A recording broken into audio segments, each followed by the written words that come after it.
Fala, meu povo, mais um episódio do Pod Esporte começando. Pod Esporte, que é um podcast original aqui dos estúdios da Olá Podcast. Em São Paulo, se você ainda não conhece, vai lá, www.olapodcast.com. Tem muita coisa legal lá pra você. Lembrando que o Pod Esporte também tá aqui na Isto É Esportes, então você já deve ser inscrito lá do canal da Isto É, da Publicações Isto É, né? Ter ativado o lembrete lá, sininho, tudo que você precisa fazer pra poder ser notificado quando sai episódio novo do Pod Esporte. Então, se você não o fez, faça agora já, tá bom? Hoje vamos bater um papo aqui. Vixe, o papo, eu não sei nem como é que eu vou dizer o caminho desse papo, porque a gente vai falar sobre tanta coisa legal, mas com um pano de fundo aí de regulamentação no Brasil sobre apostas esportivas, tá? Mas estamos aqui com uma... Vou chamar de lenda, hein? Não se intimide. Lenda, vou chamar de lenda. Seja muito bem-vindo ao Pod Esporte. Ana Paula Oliveira, obrigado pela sua presença. Eu que agradeço, Diogo, estar aqui com vocês. Pô, deixa a lenda pra Hortência, né? É uma mulher que eu admiro, que eu respeito. Tive a honra de vê-la, né? De já ver palestra dela e estar com ela no mesmo lugar. Eu acho que ela e a Paula, pra mim, pensando numa referência feminina no esporte... Existe a Rebeca agora, que é a nova geração. Que é uma lenda depois do que ela conquistou. Mas eu fico com a Paula e com a Hortência. Aliás, dona Hortência, estive com ela no Grupo Globo comentando Jogos Olímpicos. Está devendo uma visita aqui, tá bom, dona Hortência? Então, eu sei, ela vai vir. Mas, Ana, antes da gente começar o nosso papo, vamos começar o nosso papo falando sobre a Kobe Expo, que você vai estar lá no painel, que eu vou ler aqui, porque é um nome muito bonito, né? Então eu preciso ler para poder entender. O seu painel é sobre leis de regulamentação e prevenção à manipulação das apostas esportivas, que vai rolar no dia 27 de setembro, lá no Kobe Expo, lá no Centro Pro Magno, às 10 horas da manhã. Inclusive, aproveitando aqui a oportunidade, o Pod Esporte tem um cupomzinho para quem quiser estar lá no seu painel, 35% de desconto. Né? Bacana. Ó, descontinho massa que o Kobe preparou junto aqui com o Pod Esporte para você. Pod Esporte 35 tá aqui no GC. Então, por favor, né, quem quiser participar desse painel, que vai ser demais, e todos os outros painéis também que a Kobe Expo vai oferecer, tá aqui o cupom para você, tá bom? Então, vamos começar falando sobre isso. Então, na verdade, vamos continuar convidando o pessoal. Aproveitem porque vocês vão ter não só a oportunidade de estar com grandes nomes, e se depender de mim, eu atendo todo mundo. Quem quiser foto, quem quiser bater um papo depois da apresentação, estou à disposição de vocês. O desembargador Paulo Feus, que é o responsável por esse painel, falou: Ana, vou falar sobre manipulação. E eu gostaria de ter um olhar da gestão do árbitro. Como o árbitro, como é orientado, quais são os critérios, o que é pensado em relação à atuação do árbitro, até porque, para quem não sabe, aquela famosa máfia do apito de 2005, eu fui assistente do Edilson Pereira de Carvalho. Ah, você foi? Fui. Então eu vivi um momento caótico da arbitragem paulista em 2005, senti na pele... Ele deu uma entrevista há pouco tempo, né? Falando sobre, julgado, né? Que é ser condenado, e para mim o Edilson foi e é um grande árbitro da história do futebol brasileiro. Eu não vi ainda no país um árbitro que apitasse tão bem quanto ele, de leitura de jogo.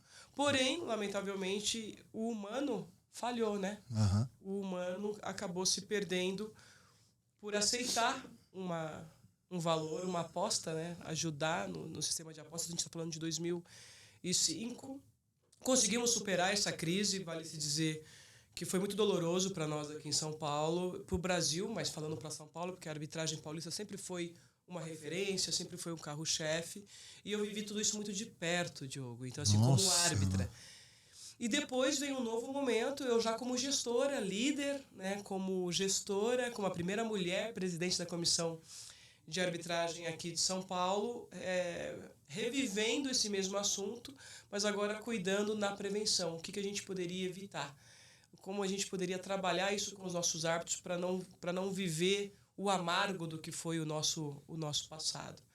E aí a gente criou, juntamente com o corpo jurídico da Federação Paulista, acho que são 3 grandes etapas que é trabalhado no mundo, até trouxe aqui alguns pontos, que é ter uma regulamentação muito rigorosa. Então a gente criou um código de ética, que a gente tem o código de ética da FIFA, da CBF, da Federação, e criou um código de ética da arbitragem paulista, ou seja, além do... Sabe, um subcódigo. Legal. Muito duro, muito rigoroso, para que os árbitros tivessem ciência que se eles cometessem algum equívoco, e fosse... Quando eu digo equívoco, de conduta, né? Não um equívoco no erro do jogo de interpretação, porque nós somos humanos. mas de conduta, de má fé, de se permitir se corromper, está lá no Código de Ética que ele vai ser expulso, banido da arbitragem de São Paulo. Não existe negociação. E aí, trabalhando nisso, a gente começa a trabalhar a fiscalização, o combate e a conscientização. E nesse trabalho de conscientização, como, graças a Deus, e eu acredito que isso se mantém, até o ano em que eu lá estava, que foi o ano passado, um árbitro nunca foi citado, porque hoje existem grandes empresas que conseguem, até com a inteligência artificial, avaliar se o jogo passou ou não por alguma situação de manipulação. E um árbitro nunca foi citado até aquele momento que lá estava. Não sei se hoje isso mudou. E aí, pautado nisso, com essa credibilidade, a gente conseguiu trabalhar em conjunto com o departamento jurídico para que o árbitro também fosse um agente provocativo de observar o jogo e perceber, olha, nesse jogo aconteceu muito lateral, houve um jogador que errou muito, ou que jogou a bola de forma excessiva para o tiro de canto, ou um goleiro que deixou a bola passar várias vezes de forma suspeita. E o árbitro, olha que bacana, que era visto de uma forma negativa, dentro do nosso trabalho, passa a ser um profissional de observar e de contribuir com a denúncia. Quase que um agente fiscalizador. Quase que um agente fiscalizador real. Real ali, on demand, né? Em loco, real time. dentro do campo de jogo. Então, foi criado medidas, maneiras e formas de fazer isso. Inclusive, a Federação Paulista tem um espaço dentro da súmula do jogo em que o árbitro pode ali relatar se ele percebeu algo anormal. Então, Entendi. Ele acaba sendo esse personagem principal no ato de fiscalizar. Pô, muito legal. Então, eu acho que foi uma grande conquista se a gente for lembrar de 2005 e a gente vê essa evolução agora em 2023. Eu acho que é uma grande conquista e eu agradeço ao meu querido amigo Paulo Feus, desembargador, que foi membro aí do TJD, né, do cenário nacional, por ter me colocado nesse painel, nessa mesa, para falar de um assunto tão delicado, em que a arbitragem já foi tão estigmatizada e condenada, e a gente poder contar esse outro lado também. Pô, muito legal. Então vai ser um debate muito bacana, quem for vai... Então, eu acho que vai aproveitar e vai desfrutar muito. Então, por favor, aproveite o cupom do PodSport 35, para você ter 35% de desconto na aquisição aí, né, na sua vaga nesse painel, que vai ser realmente incrível. E eu vou um pouco mais além, né? O futebol, acho que eu sempre falo de futebol como religião, e aí os esportes começam depois. Né? Eu entendo assim. Eu entendo. Para mim é sagrado. Eu entendo que o futebol ele tá acima de todos os outros esportes como religião, né? Uma coisa que assim, é inexplicável. Eu sou torcedor do Botafogo. Então tem assunto. Jesus. Não, deixa pra lá. Deixa pra lá. Porque é a primeira vez que eu sou entrevistada por um Botafogo. Não, deixa pra lá. Não vamos falar de Botafogo, não. Tá tudo bem. Eu não gosto de falar falando. Tá tudo bem. Você me perdoa, mas, já, não? Claro, muito. Esquece isso, esquece. Mas, quando a gente fala dos outros esportes e a gente começa a falar de aposta esportiva, porque o que acontece hoje com as casas de apostas, né? Não é só o futebol. Claro que o futebol é o volume maior de coisas e tal.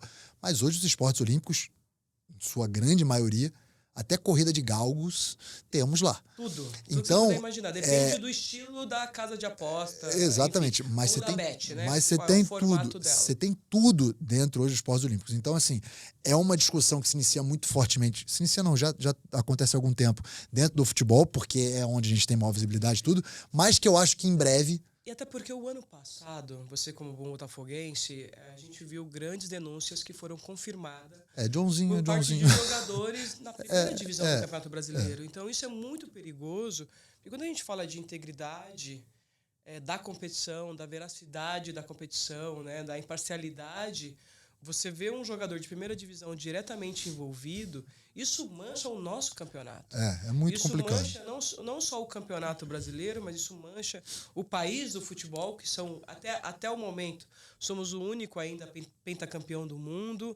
Então envolve muitas questões. E a gente está falando de trabalho. Sim. Que quando você mancha um produto que tem grandes investimentos, que tem patrocinadores, né? E esse produto ele perde o seu valor no mercado, a gente está desempregando muita gente também. Então eu entendo que cada vez mais a gente tem que ser muito duro, tem que trabalhar cada vez mais a construção do homem, Porque se eu não educo, por mais que eu penalize, eu não vou conseguir controlar que as pessoas entendam a magnitude do que é ser um atleta, do que é estar envolvido dentro de uma competição, o que isso de fato representa. Porque muitos aficionados, apaixonados, vão porque acreditam naquela competição. A quantidade então, de gente que deixa de comer para poder ir a um estádio de futebol, para apostar. Para estar junto. Quando eu digo apostar aqui, não é aposta, não. É apostar no clube. Sim, sim. É querer estar perto do seu ídolo. E muitos anos atrás, esse peso ficava sobre a figura do árbitro. Porque ele que era a autoridade máxima e que poderia, dentro da nossa cultura popular, interferir diretamente no resultado. Ser o agente manipulador, né? É até pesado, mas seria isso. E hoje a gente vê que não é o árbitro é um dos. Porque pode ser um jogador, pode ser um dirigente, pode ser um treinador que faz às vezes uma substituição proposital errada para que isso interfira no resultado do jogo. Então tem tantas variáveis que não passa só pela figura ou pelo personagem da arbitragem, mas por todos os agentes que estão envolvidos dentro do futebol. Por isso que eu acredito que o grande desafio é ter regulamentações muito fortes, penas muito duras. E quando eu digo pena muito dura cometeu, foi investigado, confirmou, tá fora. Não joga mais. Eu concordo muito com você. Não apita mais. Ele vai falar assim, nossa, a Ana é muito radical. Não, eu tô no futebol há 30 anos. E eu digo para você, com muita experiência, que as pessoas sabem quem procurar. Eu nunca fui assediada. Nunca. Entendi. Em 30 anos de carreira, como árbitra, como instrutora, como gestora, como delegada de partida, nunca. Pela sua postura. Porque as pessoas já sabem pela postura, o corpo fala. A maneira com que a gente se relaciona com o meio. As pessoas podem não gostar do que eu sou, do que você é, mas ninguém vai questionar a minha integridade. Ponto. Isso para mim é ponto de partida. Sua cabeça tá lá no travesseirinho tranquilinho a hora que você vai dormir. Então eu acho que esse é o ponto. Então a gente tem que investir cada vez mais na construção do homem e, como consequência, ter um grande atleta.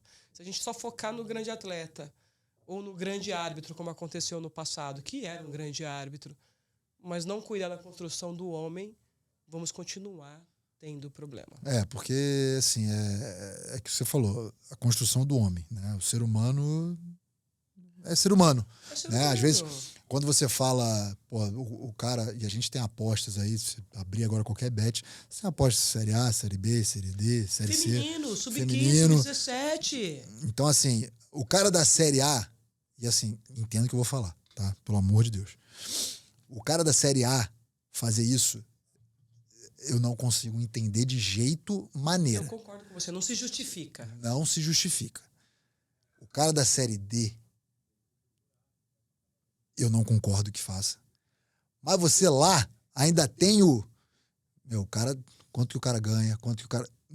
Você fala pela necessidade financeira. Pela necessidade financeira, pelo país que a gente vive, pelo grau de educação que a gente tem no nosso país, pelo grau social, por tudo, pelo futebol ser um esporte que a grande camada vem de uma classe social baixa, de não se ter uma estrutura educacional. Só menos de 1% que realmente chega aos grandes salários. Por isso que a hora que o cara da Série A fazer isso, aí dá vontade, meu amigo, olha só, bane e tal. O da Série D, eu acho que, repito de novo, não concordo, não é o certo, mas eu acho que se deveria ter um sistema de educação muito forte. Então, por isso que eu digo, essa educação, Diogo, tem que começar na base. Sim. Assim, na base que eu digo, é a base mesmo quando a gente fala... Eu falo que eu apitei dentinho, eu adorava apitar dentinho. Até hoje eu gosto de ver as minhas sobrinhas. É bebê. Sabe, quando a gente pega o bebê ali de 7, 8 anos, quando você começa a construir o atleta, que ali ele ainda é lúdico. Claro. Ele ainda está brincando, ele ainda está se divertindo. Eu acho que esse processo educacional, por parte dos pais e do professor, aquele primeiro contato com o esporte, já ir trilhando esse caminho. Porque eu sempre digo que a diferença da educação formal da educação esportiva é que a educação formal, os nossos pais nos obrigam aí. A gente é obrigado a ter. Na minha época, né? A gente fazia o primeiro grau, o segundo grau, ir para a faculdade, não é assim? Sim. É a base. Aí, se você quer uma pós, aí é uma questão sua. Mas você já fez o básico. Então, você é obrigado a isso, porque senão você não vai ter um bom emprego e tudo mais. O esporte, por sua vez, você quer fazer aquilo. Então, a educação esportiva é importante porque toda criança, quando se apaixona por uma modalidade, ela se submete à disciplina daquela modalidade. Porque vai criar o espírito de competitividade, o espírito de disciplina, o espírito de trabalho em equipe. No lugar que ela de fato quer estar. Que ela de fato quer estar. Ela não está por uma obrigação educacional da sociedade para ser um sobrevivente. Uhum. Mas é porque ela quer viver daquilo. Então eu entendo que a gente precisa começar a colocar essas bases de pedagogia pura mesmo, de formação humana, para esses profissionais que têm esse primeiro contato na iniciação esportiva. Eu fui educada pelo esporte. Imagina, eu comecei com futebol, falando de arbitragem, pratiquei esporte desde menina, mas com 14 anos. Então, toda a minha construção de mulher, a minha fase adolescente, a minha juventude, a puberdade, que é onde a gente começa, a cabecinha, né, os hormônios mudam muito, dentro do esporte. Mas eu era tão apaixonada pelo que eu fazia, era a minha válvula de escape, que eu me submetia, falava, eu vou treinar mais, o professor me deu um esporro, eu acho que eu não mereço, mas ele está falando que eu tenho que fazer, andar nessa linha reta, eu vou andar. Então você vai mudando, você vai montando e moldando a sua construção de caráter. E lógico que eu tive também em casa 2 exemplos, um papai complicado e uma mãe muito reta. Então eu consegui viver em casa também o protagonismo e o antagonismo do que é ser correto. Uhum. E minha mãe, muito firme, muito dura, contribuiu, olha só, a educação em casa, com a educação formal, que a gente fala, né? E escolas públicas no interior, com a educação esportiva me construíram. Uhum. Pela disciplina, pela seriedade, pela construção de caráter, para não se submeter. Então, assim, Ana, um árbitro que está apitando sub-20, ou um jogador do sub-20, ou um treinador do sub-20. Não pode. Se você aceitar, é desvio de caráter. É claro. É desvio de conduta, é uma questão comportamental. Assim como o doping. É isso que eu ia falar. Um recurso. Cada vez mais cedo, vez mais cedo, né, as agências de dopagem e as confederações, né, elas vêm educando os atletas e tal. Antigamente, pô, na minha época, você vai ter o primeiro contato com um exame de doping, pô, eu já era adulto, né? A primeira palestra que eu tive era adulto. Hoje não, hoje a gente vê palestras em categorias de base. Eu acho que tem que seguir a mesma linha da dopagem para essa linha das apostas esportivas. E não é só no futebol, tá? Eu tô falando em todos os esportes. Porque se no futebol o cara consegue, com esse monte de situação que tem, de gente olhando, de fiscalização que tem, nos outros esportes é muito mais simples. É que há esportes que, infelizmente, não tem tanta fiscalização. Essa é a nossa realidade. Eu diria que esses olímpicos não tem. Então. Não tem. Né? Então, até alguém levantar uma bola, uma questão, se investigar, aí eu acho que vai achar coisa. Eu acho que vai achar coisa. Acho que esse ponto de controle é fundamental. E o esporte, ele é muito... Falando do esporte futebol, o futebol ele é muito visado no mundo, né? Uhum. Ele é muito visado. Não que os outros esportes não sejam. Mas como a gente tem o ciclo olímpico, e eu falo porque... Eu fui pro futebol porque o meu sonho era ser atleta olímpica. Sério? Não pude ir como jogadora de vôlei e acabei indo como árbitra. Ah, você jogava vôlei? Joguei vôlei. Realizei meu sonho como árbitra. Não fui como atleta de voleibol, mas fui como árbitra de futebol. Só que o ciclo olímpico, ele ocorre a cada 4 anos. Então você só vai olhar para algumas modalidades com mais afinco, com mais cuidado, infelizmente, a cada 4 anos. Exatamente. O futebol é todo dia. Todo dia. É todo dia a bola rolando. Então precisa ter realmente um controle maior. E assim... São muitos jogos. Se a gente for contar, não só campeonatos nacionais, estaduais, um absurdo. amadores, porque tem bets aí que até o amador... Tem. Dentro da tradição do amador, entra também em competições amadoras. É algo que, assim, para controlar isso, eu acho insano, sinceramente. Não há fiscalização que dê conta. Qual é o melhor caminho? Conscientização, educação e punição rigorosa para quem cometer, não importa em qual categoria. Pode ser dentinho, feminino, masculino, primeira divisão, quinta. Tem que ser, lamentavelmente, uma punição exemplar. Por quê? Porque se eu não faço essa punição exemplar, os outros vão olhar e falar, eu vou ficar 1, 2 anos só, mas eu posso voltar. A nossa sociedade. Entendeu? Eu posso voltar, não tem problema, eu pago o preço agora. É um retrato da nossa sociedade. A pessoa roubam um celular, ela fica 2 dias na delegacia e tá na rua do dia seguinte. Então, vale a pena. Esse é o problema. Você fala assim, eu vou perder 2 anos da minha carreira, mas eu continuo treinando. Sim. Continuo me preparando. Muito provavelmente eu vou conseguir apostar, né, com as pessoas que estão envolvidas ali. Aí eu volto daqui 2 anos. Não pode. Isso não pode, tem que ser banido. E isso tem que ser noticiado. Muito, muito. Mas, lógico, que se comprove. Porque também eu sou contra, igual o que aconteceu comigo em 2005, em que eu não fazia parte, eu acabei sofrendo... Botaram no bolo, né? Acabei sofrendo o reflexo, porque como eu fazia parte da equipe quase que fixa do Edilson, o meu nome estava nas manchetes dos jornais. Naquela época a equipe era... É que nem hoje ou era... Como é que eu vou dizer? Não é que era fixa, né? Hoje também não é fixa, o trio de arbitragem. Não era fixa. Hoje não é nem mais trio. Eu falei trio de arbitragem, você já prova. Prova a minha idade, né?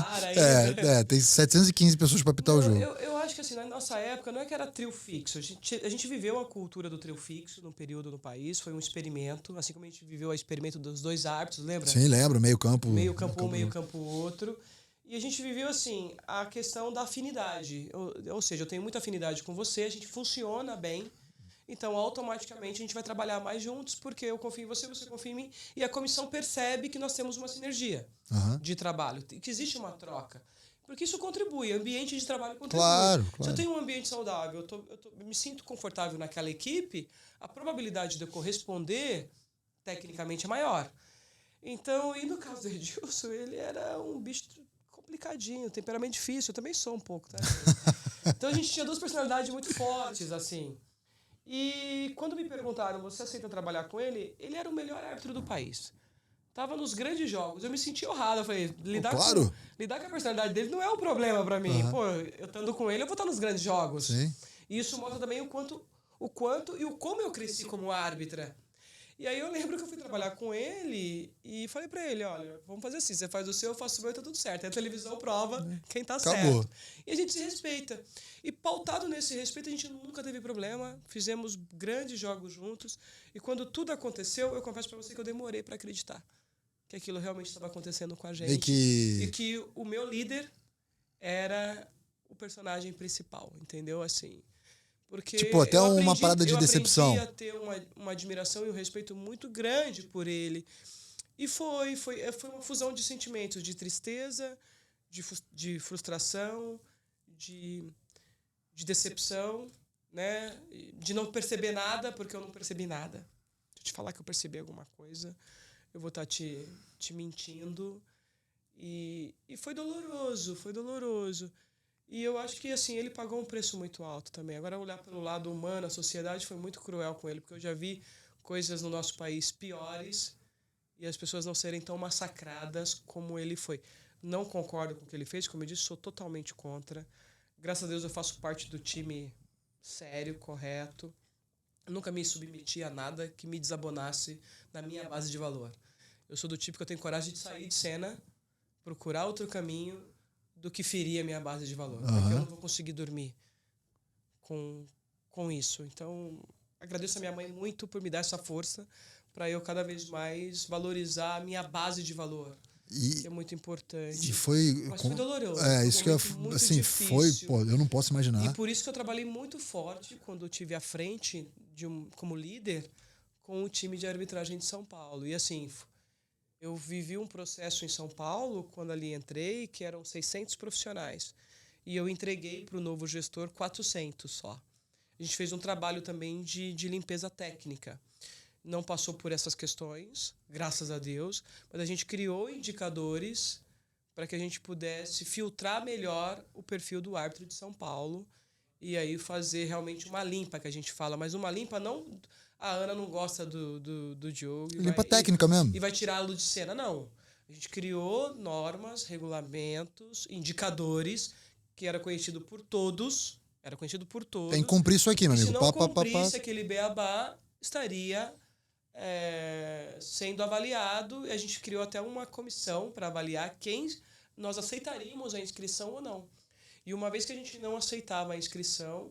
A gente tinha um cuidado de mandar uma carta de agradecimento para esses profissionais, agradecendo o período que ali estava, mas que ele já não fazia parte para o ano seguinte. Alguns entenderam com muita maestria, outros não. O que eu pude eu atendi, mas tudo com muita franqueza, muito aberto, muito transparente. Você fez tipo o BOP da arbitragem. Olha, foi mais ou menos. Eu acho que assim, é por isso que eu falo, eu acho que eu sou muito corajosa. Eu acho que eu tomei algumas decisões como árbitra e como gestora que as pessoas não estão acostumadas. Mas eu acho que assim, se eu quero um país melhor para as minhas sobrinhas, eu ainda não tenho. Você tem 2 bebês, né? Eu não tenho ainda o meu. Se eu quero um país melhor para os meus, a gente precisa ter coragem de tomar grandes decisões. Eu acho que o grande desafio nosso, seja na nossa vida pessoal ou na nossa vida profissional, é a coragem de grandes decisões. Porque quando eu digo grandes decisões que mexem na estrutura. Porque eu tomar uma decisão que não vai mudar nada é fácil. Agora, eu tomar decisões que mexem estruturalmente não é para qualquer um. Você acha que esse caso aí, né, que você passou em 2005, claro, você tem as suas convicções, a sua idoneidade e tal, isso não mudaria. Mas esse episódio que você passou te fez trabalhar mais fortemente na criação desse negócio? Falar, pô, eu acredito no negócio idôneo, eu acredito no negócio que é sério, eu sou convicta disso daqui e não vou deixar mais que aconteça.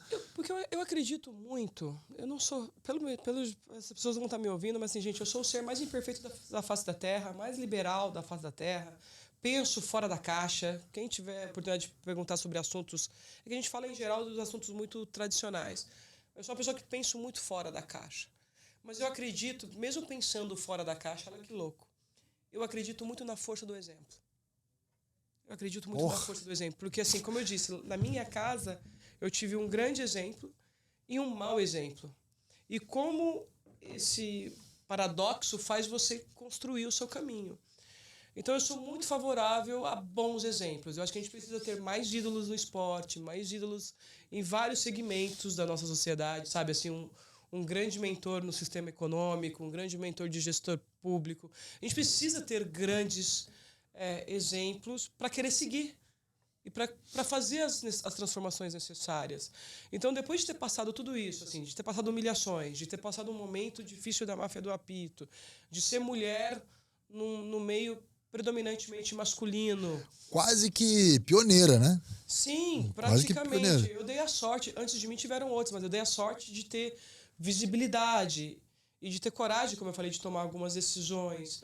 Então, quando eu me vi ali à frente como líder, eu pensei comigo, gente, eu sei que eu vou errar, mas eu quero errar acertando, parece um clichê essa frase, mas eu quero ser um exemplo positivo também. Eu quero que o meu árbitro sente comigo e sinta que ele está falando com alguém correto. Que eu posso ser dura, eu posso ser firme, mas ele vai falar assim, essa menina é correta. Sobre exemplo, essa pessoa é séria, entendeu? Sobre exemplo, eu sinceramente eu não vejo outra maneira que não seja através de bons exemplos, né? Talvez por a gente ser tão acostumado e a gente está agora vivendo um processo eleitoral, né, em todo o Brasil, extremamente complexo, então, né? Olha, enfim. Inclusive, estamos gravando aqui num dia que veio um dos candidatos à Prefeitura de São Paulo hoje gravar aqui. A gente é tão acostumado nesses processos eleitorais, principalmente dentro do nosso país, de tantas falas, tantas promessas, tanto vou fazer e não sei o quê. E eu, sinceramente, eu não lembro de um que tenha sido um exemplo realmente para a gente olhar e falar, cara, não na fala, mas sim em atitudes. Esse cara tá...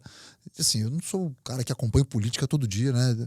Mas quando você tem bons exemplos, e aí eu acho que o esporte ele funciona muito para isso. Ele funciona. Porque você tem os atletas que são campeões, mas que também não são bons exemplos, né? E você tem ótimos atletas que são vencedores, que são campeões, como exemplos assim absurdos. Extraordinários. E eu acho isso mágico. Eu lembro que uma das falas que eu tive com a minha equipe aqui em São Paulo, quando eu comecei o trabalho, e quando o presidente confiou em mim, né, por ser a primeira mulher e tudo, eu sabia que 98% do meu plantel era masculino, eu falei para eles assim, eu vou cobrar, eu vou exigir de vocês, vou fazer de tudo para que vocês sejam melhores do que vocês são e para a gente recuperar a nossa credibilidade. Mas eu também me comprometo a evoluir como gestora, como pessoa, nesse processo de 4 anos. E vou dizer uma coisa para você, Diogo, assim, aprendi muito como gestora. Acho que eu nunca fui testada no extremo. Eu achava que no campo de jogo eu era testada. Não. Como gestora, eu fui testada no meu limite do limite, assim, de entrar talvez numa curva de depressão e tudo mais. Mas eu digo para você que assim, fui testada no extremo, mas eu acredito que eu cumpri a minha promessa com os árbitros, porque a Ana Paula que entrou em 2019 não foi a mesma Ana Paula que saiu em 2023. E eu sou tão dedicada com o que eu falo, com as minhas ações, que mesmo depois que eu saí da federação, eu continuo com o meu corpo técnico, eu continuo com a minha psicóloga, eu continuo com a minha coach, sabe? Pô, Eu legal. continuo fazendo as minhas atividades físicas para poder manter a saúde mental cada vez mais. Agora eu vou voltar a estudar idiomas, né? Eu falo espanhol, o inglês é muito mais ou menos, mas entendo bem, me comunico, mas melhorar o inglês e estudar. Eu gosto de ler muito, gosto de estudar muito, sou cinéfilo, adoro filmes, adoro clássicos. Eu gosto de filme turco, filme dinamarquês, coreano, francês, adoro. Pra sair Cinema do francês, normal. italiano. Do Pra sair- normal. Vai, Então, mas é normal. exatamente isso, para sair do convencional. Do convencional. Para poder te fazer Perfeito. pensar fora e tá mais sensível a temas importantes, né? E eu fico muito feliz por eles terem acreditado em mim, o período que eles acreditaram, e pela transformação. Eu digo que eu sou uma mulher muito melhor hoje do que eu fui em 2019, e eu espero que daqui 5, 10 anos eu seja que a gente se reencontre e que eu fale pra você, olha, eu tô muito melhor do que naquele dia que eu te encontrei no dia 12 de setembro Muito bacana, meu. de 24, porque eu acho que esse processo é mágico. E a gente tem que admitir, como você falou, a gente tem muito aquela construção dos heróis. Eu adoro a Marvel. Adoro. Adoro Mulher Maravilha, Capitão América. Também curto. Adoro. O X-Men, Wolverine, sou fã do Wolverine, adoro. Mas eu acho que a gente precisa começar a construir heróis de verdade, de carne e osso, heróis que sangram, heróis que erram e que têm coragem de admitir que errou, que admitem que são imperfeitos, porque eu sempre falava isso nas minhas oratórias com eles e quando eu dou palestra. Pô, se eu fosse perfeito, eu não estaria nesse plano terreno. Claro que Deus não não. me deixaria aqui. Eu estaria num outro plano. Então, se eu estou aqui, um propósito tem. Um porquê tem. Primeiro é evoluir como ser humano sempre. E depois, no meu caso, eu cresci para ajudar o outro, para servir. E estou evoluindo cada vez mais nesse ponto. Então, assim, isso é importante. Às vezes a gente cria heróis, mitos, seja da telenovela, seja do esporte, que não são reais. Eu acho que a gente está numa geração de fakes, Nossa news, senhora. absurdo. Não, celular eu sempre falo isso. É complicado. É uma coisa que, né, não se, é mágico, é fantástico, mas também é um negócio que danoso também. muito, então, muito. Assim, eu acho como é bacana você ter pessoas reais que você admira. Igual, eu adoro a minha mãe, porque ela é muito autêntica. Minha mãe não gosta de celular, tá aprendendo a usar agora. Pô, como ela deve ser feliz, cara. Mas não, ela é total. A minha mãe é total. Minha mãe me ensina todo dia, porque minha mãe ela é muito grata pelo que ela tem, sabe? Ela vive numa casinha super simples em Sumaré, que às vezes eu vou lá tomar cerveja com ela e dou muito risada, e ela é grata ao que ela tem. Eu acho isso bárbaro. É quando eu volto pro chão, sabe? Sim, tá sim. com ela, abraçá-la. A minha coach, a Michele Sampaio, que fez eu mudar a minha forma de pensar sobre momentos adversos, né? Porque às vezes a gente fica com raiva, a gente sente ódio, a gente é de carne e osso. Sim. E ela tem uma visão também do mundo, assim, que eu falo, cara, não é possível que ela vê esse coisa mundo. boa nessa miséria que eu tô vendo aqui. Exatamente, ela consegue ver esse arco-íris que eu não tô vendo. São pessoas muito evoluídas aí. Que eu falo, que ser evoluído, porque se aí eu volto pra casa depois de uma sessão de terapia. E eu sou um ser que gosto de matutar. Às vezes eu levo a pancada ali, eu preciso mensurar isso depois, sabe? E eu falo, pô, pior que ela tem razão. E assim, são heroínas do meu dia a dia, entendeu? São suas heróis de carne e osso. Que são de carne e osso. Então a gente precisa dar mais luz para essas pessoas que são de carne e osso. Muito. A gente cria o amor romântico, a gente idealiza heróis que não falham. A vida não é assim. Não existe, não é. Só na televisão, só... Não é assim. E eu acho que cada vez mais a gente tem que ter coragem de expor isso. Porque eu acho que é aí que a gente vai agregar para minha bebê de 6 anos, que está crescendo, para minha querida Sara, que é autista. E, igual, a gente fala muito do autismo, mas eu acho que a gente não tem que falar com o autismo como um problema. Eu acho que eu tenho 2 na família e o que eu aprendo com eles, assim, não é um problema. Claro, Paralimpíadas acabou de acabar aí pra gente... O desafio é nosso, de entender e lidar com as diferenças. É claro. Não existe o perfeito. Sim. E tá tudo bem. Tá tudo bem. É só... Vamos seguir a vida. Vamos caminhando e vamos se ajustando. Concordo muito com você, Tudo Ana. bem, sabe? Por que a gente tem que fazer disso? Uau, sabe? Eu tenho autista na família. Eu sou privilegiada por ter. E é normal. Acho que a minha mãe é muito danada, porque ela pega as coisas que para a sociedade são complexas, uma mãe, e faz isso ser normal pra gente no dia a dia, sabe? Lidar com essas diferenças de uma maneira natural, A gente sensível, tem uma humana, tendência, sabe? eu particularmente tenho uma tendência a deixar as coisas que são muito simples, muito complexas, assim, sabe? Eu acho que talvez seja um mal aí da nossa geração que tá vivendo esses dias de hoje, né? A gente potencializa muito o muito, negativo. Então, muito. eu acho que uma das coisas que eu agradeço a Cristina, que é a minha psicóloga, a Michelle, que é a minha coach, a minha mãe, principalmente a minha mãe e a Cris, né? Porque a Michelle já te prepara para grandes cargos, para lidar com grandes desafios. Ela treina CEOs, né? Eu tive a honra de conhecê-la me treinando na Federação Paulista. Mas, assim, é ver como algumas questões do nosso dia a dia é simples de ser resolvido. E que, às vezes, a gente que complica, que cria uma complexidade que não existe. Então, eu sei que tem uma revista chamada Vida Simples. E é maravilhoso essa revista, porque é aquilo, às vezes a gente complica demais o que não precisa ser complicado. Exatamente. Lógico que chegar nesse nível de maturidade não é fácil. Eu faço terapia há mais de 10 anos, vivi extremos, porque eu acho que também o que te faz crescer é viver os extremos. São as porradas. Viver as porradas, porque é nos extremos que você vê quem você é. Não é no dia a dia legal, gostoso, bacana, com tudo funcionando. Você vai ver quem você é e a sua construção de caráter nos extremos. Claro. Se você Total. é realmente uma boa pessoa ou não, porque é onde você surta, onde você pira. Sim. Então eu agradeço a todos os extremos que eu vivi, porque me fizeram o que eu sou hoje. E ter uma mãe sábia. Minha mãe tem 5ª série só. Foi funcionária pública do Estado, servente de escola. Mas se eu disser que aquela mulher tem uma sabedoria que eu sento com ela hoje assim, eu falo, cara, de onde ela tira isso, sabe? Ana, você tinha que trocar dessa com quem? Com o Xuxa, o Fernando Scherer. Pô, eu fiquei com ele na Fazenda. Você sabe que a gente não teve tempo pra conversar muito, mas ele é um cara diferenciado também. Mas ele já tava na vibe dele, tranquilão, calmo. Eu acho que veio depois. Porque ele tava naquela vibe da ansiedade, das conquistas. Cara, ele é um cara, pô, trocar ideia com ele aqui, cara. O cara. Mas é um profissional que eu aquela pessoa que te olha assim e fala, tá tudo bem. Sabe? A pessoa que fala, te transmite uma paz. E justamente porque ele teve, né? Passou por muitas coisas. Né? Foi lá no fundo do poço e tal. Sim, né? severa. Eu não cheguei a ter. Como eu digo, eu namorei a depressão. Mas, graças a Deus, como diz meus terapeutas e meus psicanalistas, eu não tenho tendência... Não segui o relacionamento, graças a Deus. Não tenho tendência, não precisei medicar, nada. Mas namorei, não pela minha natureza, mas pelas interferências externas, circunstâncias das pressões que eu vivi. E, graças a Deus, não entrei. Então, eu respeito muito isso, eu cuido muito. Também me relacionei com pessoas que viveram processos depressivos. Então, acho que isso também... faz a gente ser mais humano, porque não é fácil. É um processo bem complexo para quem não é. Uhum. E você sabe ter que lidar. E a gente não foi educado para isso. A gente está falando agora de educação.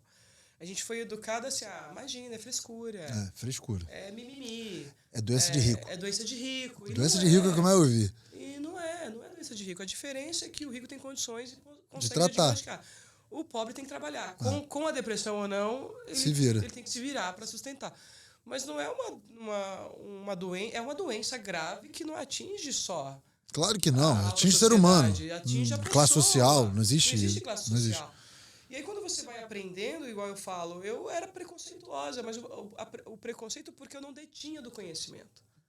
Normalmente é assim, né? Eu não detinha do conhecimento. Normalmente o preconceito ele vem daí, de não conhecer. É um preconceito. E aí eu vou dizer pra você, quando eu vivi essa experiência de conviver com pessoas da depressão que eu era leiga, ogra. A gente que é criado no interior, a gente gosta do cavalo, da roça, a gente é bruto. E aí eu falei, não, eu preciso estudar mais, eu preciso ler mais, e eu amo filosofia, então eu leio muito para entender um pouco mais da natureza humana e ser mais humana.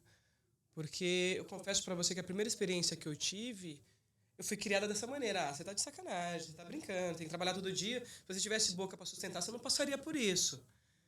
Mas aí quando você começa a entender, e mais quando é alguém que você ama, é mais complexo ainda, entendeu? Pô, você tem que trocar muita ideia com o Xuxa, cara. Mais complexo ainda. Aí Muito. você fala assim, meu Deus, onde que eu entro agora, entendeu? Você tem que trocar muita ideia com ele, porque eu acho que é um papo que meu, tem muita conexão E aí é de vocês. aprendizado. Então, eu conheci ele em 2009. A gente precisa se reencontrar, então. Pô, legal. Assim, porque a gente se perdeu. Ele seguiu um caminho, Sim.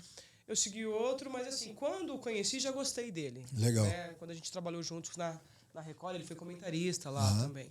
Depois a gente perdeu o contato. Mas é muito isso, por isso que eu falo, eu acho que muito da nossa construção, além da formação acadêmica, que ela é importante, mas nada substitui a vivência. Nada. E esse ditado é sábio. A questão não é o como o outro te trata, ou como a situação que te coloca.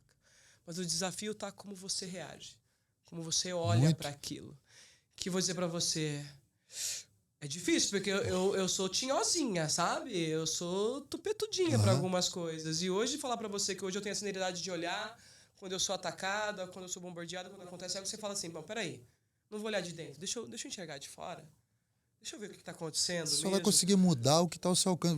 Você. Para ver o que eu consigo reagir ou não. Peraí, eu não preciso reagir a isso. O problema não está em mim, está no outro. Pô, nada como maturidade, mas nossa senhora. Mas para chegar nesse ponto, meu príncipe, bati com a cabeça na parede algumas vezes, entendeu? E vai bater mais algumas, porque aí vai evoluir mais, enfim. Olha, e eu acho que isso é sobre a vida. Né? É acho que isso é sobre e a vida. A gente vai se reinventando, que é um grande barato da vida. Exatamente. Também, né? A capacidade da gente ter a humildade de admitir que a gente se reinventa todo dia. Tá. Ana, só pra gente traçar uma linha do tempo aí. Então, pra falar um pouco disso tudo que você faz muita coisa, eu quero falar sobre tudo que você faz. Se eu conseguir, porque né, só Eita, não temos tanto tempo assim. Não, vamos aqui, vai tranquilo. Dá pra editar depois? Não, vai tranquila, vamos lá. Você iniciou seu trabalho na arbitragem em 98, você, o seu profissionalmente, né? 98, isso. E você vai até quando? Eu vou oficialmente até 2010. Até 2010. Isso. Dali, encerrei ali. Ali você já tinha seus caminhos traçados, já pensava, ó, é esse caminho que eu quero seguir e tal? Então, eu sempre fui... eu tenho... Para quem gosta de astrologia, essas coisas, eu sou gêmeos com lua e capricórnio e sol em gêmeos. Você falou praticamente em hebraico. Então, mas assim, eu sou muito metódica. Parece um absurdo o que eu vou dizer aqui. E agora a gente está falando muito das palestras motivacionais, da neurociência que eu estou me formando agora. Quando eu entrei na arbitragem profissional com 18 anos, olha que louco. Eu já sabia, eu escrevi aonde eu queria chegar, quais eram os jogos que eu queria fazer, quando eu iria parar, o que eu iria fazer depois de parar. Pelo amor de Deus. Juro, eu tinha 17 anos quando eu fiz isso. 17 anos. Eu com 17 sabendo que eu ia almoçar. Eu tracei isso porque, assim, a minha mãe passava dificuldade, eu fui arrimo de família, comecei a trabalhar muito cedo, então, assim, eu tinha as metas bem traçadas, o que eu quero para isso. Então, eu quero ter uma carreira de 10, 12 anos, depois eu quero me tornar instrutora internacional, quero viver um período como instrutora, depois eu quero virar gestora, aí eu quero compor cenário estadual, nacional, internacional, como gestora. Sou jornalista, quero trabalhar paralelamente a isso como comentarista, como apresentadora, sabe quando você cria? E encerrar minha carreira escrevendo livro, dando palestra. Caralho. Eu tinha 17 anos quando eu tracei a minha linha do tempo. Só que eu calculei idades e períodos diferentes do que eles aconteceram. Tá? Pô, mas tá no lucro demais. Só, se faltar, era Mãe de Ná, não era Ana Paula. Eu queria ter ficado mais tempo no campo de jogo. Eu saí muito cedo. Eu imaginava ficar no campo de jogo até os 40, entende? Depois dos 40 virar instrutora, entrar na gestão com 50. Eu encerrei minha carreira com 30. Entrei no... Por quê? Na época, como eu posso te dizer... Eu vivi uma era que, graças a Deus, a gente evoluiu como sociedade muito forte do machismo. E que uma mulher brigando para ser os melhores, tá entre os melhores. Eu fui a melhor de São Paulo por quase 3 anos consecutivos. Você está brigando com um homem, você está tirando espaço, né, na cabeça do homem, de um profissional. Você ficou 12 anos, né? Briguei por muito tempo no cenário nacional por estar entre os melhores. Eu lembro que eu ganhei um título. Eu fui premiada como a melhor da competição e, como regra, os premiados encabeçavam o ranking do ano seguinte. Então, o correto era eu ser a primeira dos assistentes e o árbitro o primeiro. Me colocaram como terceira. porque eu não podia estar acima de 2 homens. Sério. Bizarro. Não, isso aconteceu, isso tá lá. Se vocês pegarem o documento, vocês vão ver o que eu tô falando. Eu fui premiado em 2005, eu deveria ser número 1 em 2006, eu fui a terceira. Tamanho machismo, tamanho preconceito. E eu lembro que eu era já... Por isso que eu falo, hoje eu não tomaria algumas atitudes, mas eu tive coragem de falar com o meu presidente na época, falar... Por quê? Não é isso que está no regulamento. Você mudou a regra do jogo. Por quê? Porque eu sou mulher? Eu quero saber se esse é o motivo. Porque eu não concordo com esse motivo. Então, assim, mesmo com pouca experiência, quando eu digo pouca experiência de vida, né? Eu tinha 20 e poucos anos, eu tinha coragem de me colocar. Por quê? Porque eu comecei a trabalhar também com 14 anos. 12, 13 anos eu já vendia esfirra, coxinha para ajudar em casa. Com 24 você já estava na estrada do tempo. Você já morava, eu fui morar sozinha com 20 anos, entendeu? Eu já era chefe de família, cuidava da minha casa, da casa da minha mãe. A sua cabeça é outra.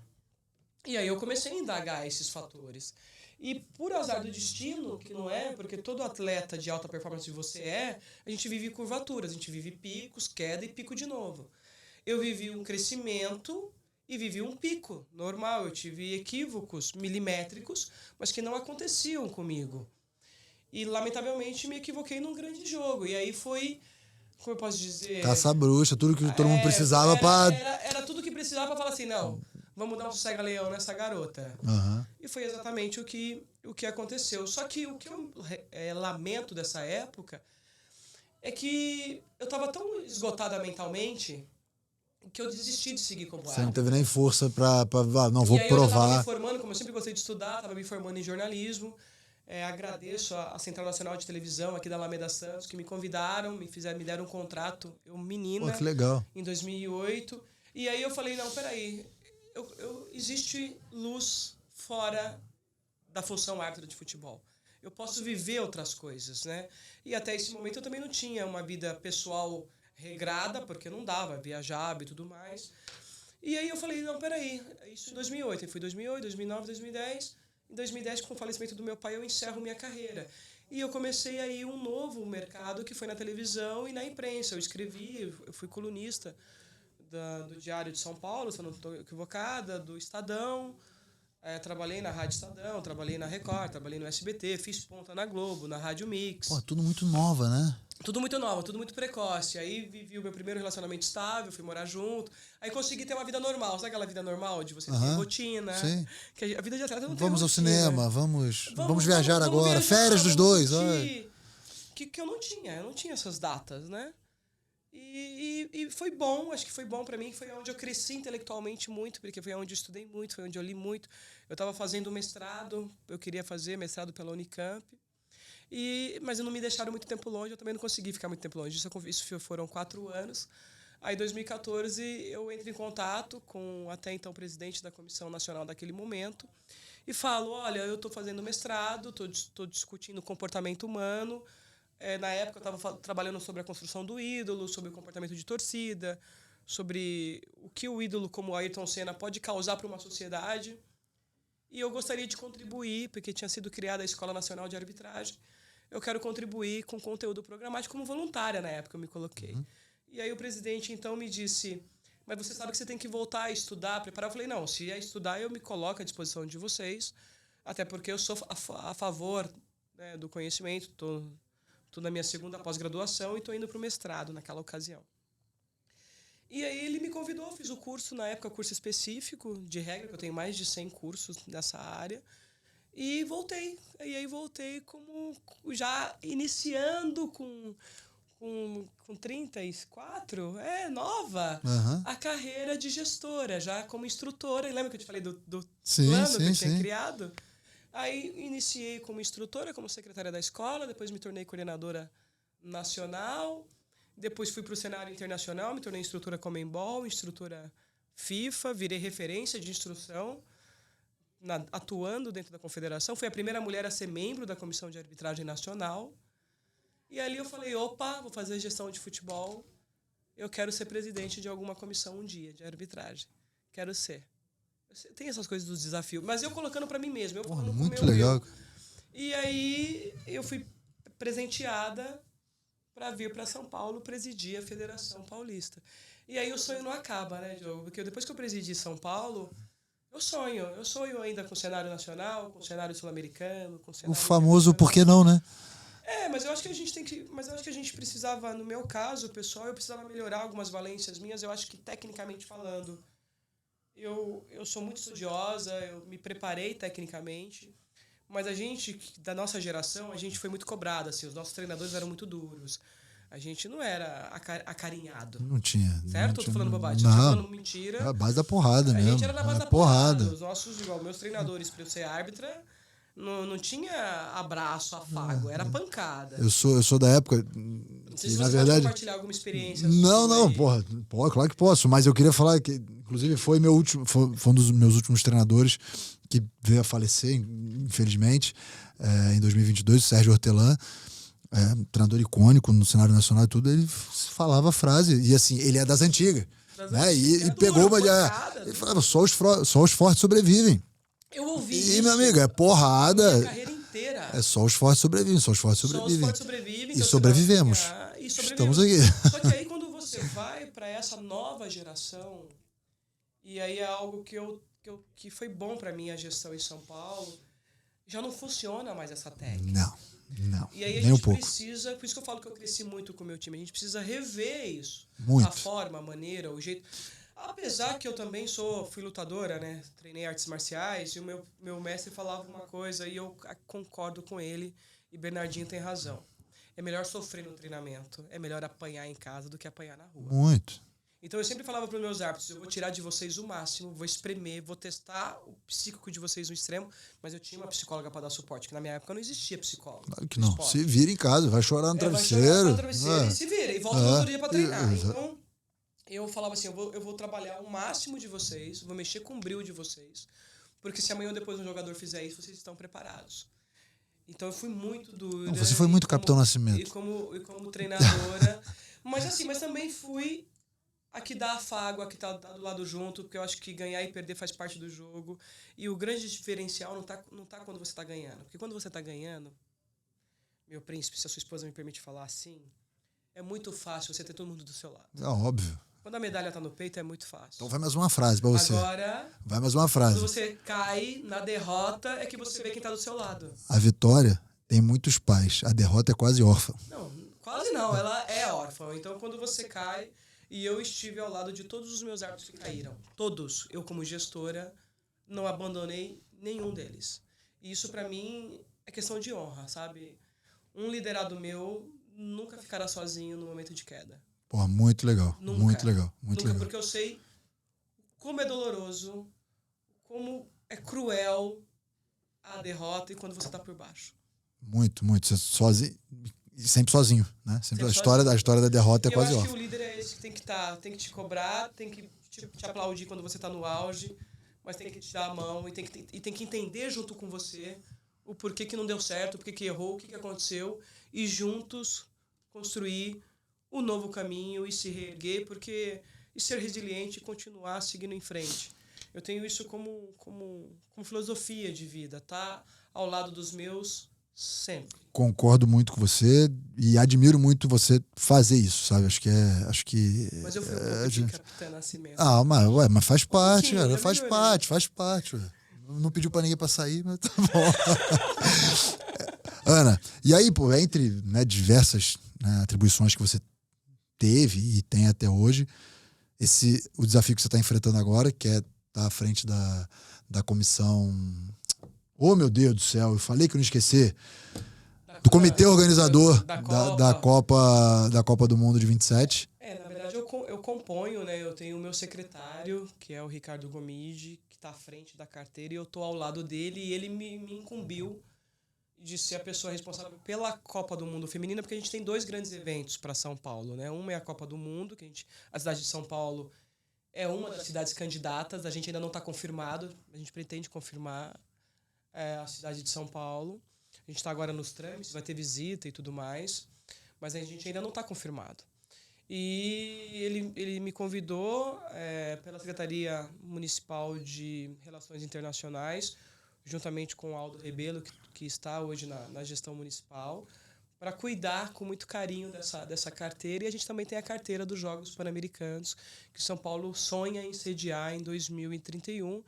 Então eu digo que o meu grande desafio é estar com o time de São Paulo. Inclusive já agradeço os meus novos colegas de trabalho pela paciência comigo, porque sair do privado e ir para o público É diferente, requer uma outra forma, né, de atuar. E eu espero colaborar da melhor maneira possível para que o evento aqui em São Paulo saia de forma impecável, que a gente tenha, como paulistano, como paulistas, orgulho não só da nossa cidade, como do nosso estado também, contribuir. Na verdade, eu só sou uma gota d'água entre tudo que envolve, porque são muitas pessoas para fazer esse grande evento. E para mim está sendo um grande aprendizado a gestão pública. É bem novo para mim. Eu trabalhei na gestão pública no passado, quando garota, mas era município que eu cresci e pequeno. Que todo mundo te conhece. Todo mundo te conhece. Você tem os canais, é muito mais fácil. Você vir para uma cidade como a cidade de São Paulo é muita responsabilidade. Então eu estou encarando esse desafio como algo muito, muito especial na minha vida, um processo muito carinhoso, que eu quero aprender muito com ele. Então eu pretendo ficar até 2027, se for da vontade de Deus até 2031, mas eu quero voltar pro futebol. Não sai dela o futebol. Eu quero que toda essa escola, que toda essa preparação, que todo esse engajamento que eu estou aprendendo, todo esse momento meu de melhora também como ser humano, me prepare mais e melhor para os grandes desafios que eu espero assumir, não só pela prefeitura, pelo município de São Paulo, mas também para o futebol, porque eu acredito no esporte, acredito no ecossistema. Eu acho que a gente emprega muito o futebol hoje no país, assim como várias modalidades. É um gerador de emprego absurdo e eu sinto que eu tenho essa missão de contribuir cada vez mais, porque se hoje eu estou falando com você, estou dando essa entrevista, é porque o futebol me deu isso. Se não fosse o futebol, eu não seria ninguém. Então eu quero devolver isso e quero viver disso ainda por um bom tempo. Eu vou além, não só o futebol, como acho que o esporte, ele é um agente transformador da sociedade, assim, todo 360 graus, entendeu? Total. É na educação, é na segurança pública, porque você vai tirar a criança do ócio, porque vai estar praticando esporte, é na saúde pública, você vai deixar de ter pessoas doentes, né, em leitos, é 360 graus. Então o esporte, para mim, né, e aí o futebol mais especificamente, por ser o canhão que atinge a quantidade de pessoas que atinge, faz muito sentido. E você tocou num ponto, assim, eu estou muito feliz por esse convite do COB, por meio do Paulo Feus, porque eu quero estar mais perto do COB também. Afinal, legal. Eu fui para 2 Olimpíadas, né, uma como árbitra, outra como chefe de delegação, e agora fui para Mundial, mas agora estou contribuindo com um olhar técnico para o Mundial aqui em São Paulo. Então, quero estar mais perto também, porque gestão de esporte, o processo é o mesmo, seja no futebol, seja na natação, seja no handball, a estrutura é a mesma. E, de repente, a gente também intercambiar, trocar conhecimento de uma modalidade para outra, é fundamental. O Bebeto não foi comandar o Botafogo, levando a experiência que ele tinha do voleibol, da gestão ímpar que tinha no voleibol para o futebol.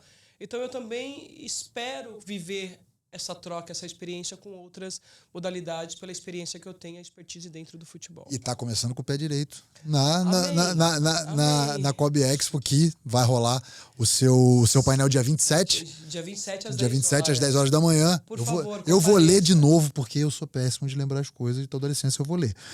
O painel é sobre leis de regulamentação e prevenção à manipulação das apostas esportivas na COB Expo, que você pode usar o cupom do PodEsport 35 para 35% de desconto na sua aquisição para participar não só desse painel, mas de todos os painéis que vão rolar lá na COB Expo. Tá bom? Ana, espero que você tenha curtido muito esse papo. Eu, sinceramente, quando a Mônica mandou, vai, Ana, fiquei nervoso. Fiquei nervoso, claro, fiquei nervoso. Claro que tô. Porque eu sempre falo pra todo mundo que já veio aqui no PodEsport gravar comigo, eu sou o cara que eu vou dar uma olhada no seu Instagram, vou dar uma olhada um pouco. Mas quando falam uns nomes assim pra mim, eu falei, eita, agora, deixa eu. Não que todas as pessoas que passam aqui são importantes, mas tem uns que você se ajeita na cadeira, peraí, vamos direito, porque o negócio é muito sério. Né? Acho que tudo que você representou pro esporte feminino, né? De uma maneira que não é muito comum, né? Que é dentro da arbitragem. Em 1998 você começou a estar em trio de arbitragem e tal. Cara, participou de um momento realmente muito difícil da arbitragem nacional, que foi a máfia do apito aqui em São Paulo. Se reergueu de outras maneiras. Assim, saiba que você tem um novo fã aqui, né? Por acompanhar tudo. Eu conheci a Ana Paula lá da bandeirinha e tal, famosa e tal. Mas esse todo lado aí seu da gestão, da preparação, dessa ânsia de querer se preparar para poder ajudar o esporte, principalmente com o pano de fundo do esporte, as pessoas, me encantou muito. Então você tem agora um fã não só daquela bandeirinha que eu via lá quando era mais novo e tal, mas também agora de uma gestora, de uma pessoa que tenta ajudar o esporte fora das 4 linhas. Nossa, olha, Diogo, eu quero dizer assim, a recíproca é verdadeira. Eu acho que eu acabei conhecendo, né, quando a Mônica fez o contato. Então, um abraço para a Mônica. Abração. Obrigado, Mônica. Que oportunizou essa troca, esse espaço. Você foi um lorde, porque botafoguense, tá, gente? Não tocou no tema do Botafogo. Não vamos falar disso, tá tudo bem, Ele foi um cavalheiro, um bate-papo muito gostoso, muito agradável. Eu agradeço suas palavras de coração mesmo. Desejo sucesso, que Deus te ilumine e te abençoe muito, não só você, como a sua esposa, amém, os seus bebês. Porque a gente não é nada sem a proteção dele, que ele continue te conservando essa pessoa incrível que você é. Gente, acabei de conhecê-lo, tá? A gente só se conhecer por Instagram e tal, tudo. E fiquei maravilhada com o que eu estou vendo. Então, assim, que Deus te ilumine muito, que esse projeto cresça cada vez mais. E se precisar, conte comigo sempre. Obrigado. Viu? As portas do Pod Esporte sempre abertas para você aqui também, tá bom? Obrigada. Muito sucesso. Estamos todos na torcida por você. Obrigada. E para você acompanhar esse episódio do Pod Esporte, não esquece, tá? Para você acessar lá, é só você buscar www.cobexpo.com.br e aí você entra lá nos painéis, tem muita coisa legal que vai rolar de 22 a 27 de setembro lá no Promagno, tá bom? Então, tem 35% de desconto aqui no cupomzinho do Pod Esporte, certo? Espero que vocês tenham curtido esse papo. Um abraço, até a próxima. Fui!